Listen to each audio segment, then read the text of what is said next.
গরিব মরে না খেয়ে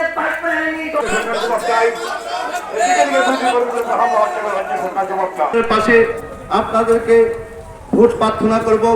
আমাদের যারা প্রার্থী হবেন ওদেরকে ভোট দেওয়ার জন্য, কারণ আমরা এক সময় আপনারা ত্রিপুরা রাজ্যের মানুষ ভোট কিভাবে দিতে হয় সেটা আপনারা জেনে গেছেন।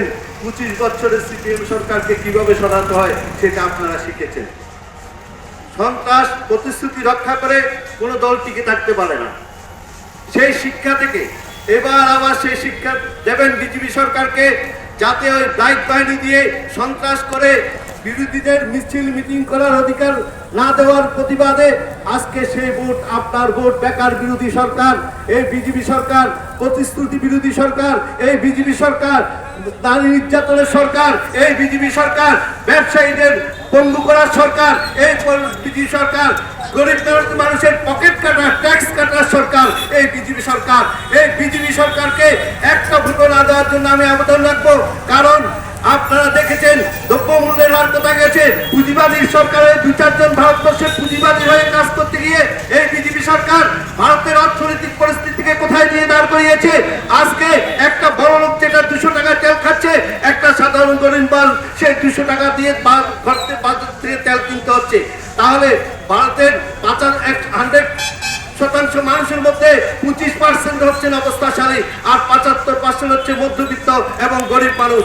এই মধ্যবিত্ত গরিব মানুষের অবস্থা কোথায় গিয়ে দাঁড়িয়েছে।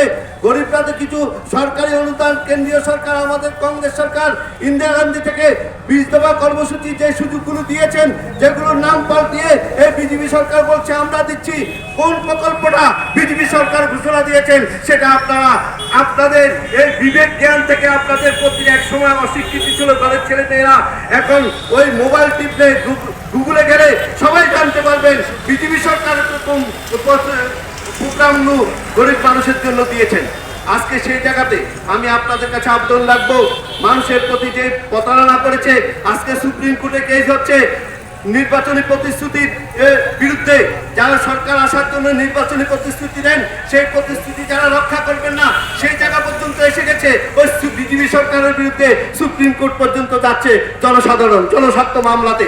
আজকে সেই জায়গাতে আমি আপনাদের কাছে আবেদন রাখবো, এই বিজেপি সরকারকে সরানোর জন্য আমাদের পাশে এসে, আমাদের ত্রিপুরা রাজ্যে আমাদের সংগ্রামের পাশে এসে দলমত নির্বিশেষে সামিল হওয়ার জন্য। অনেকের মনে ক্ষোভ থাকতে পারে,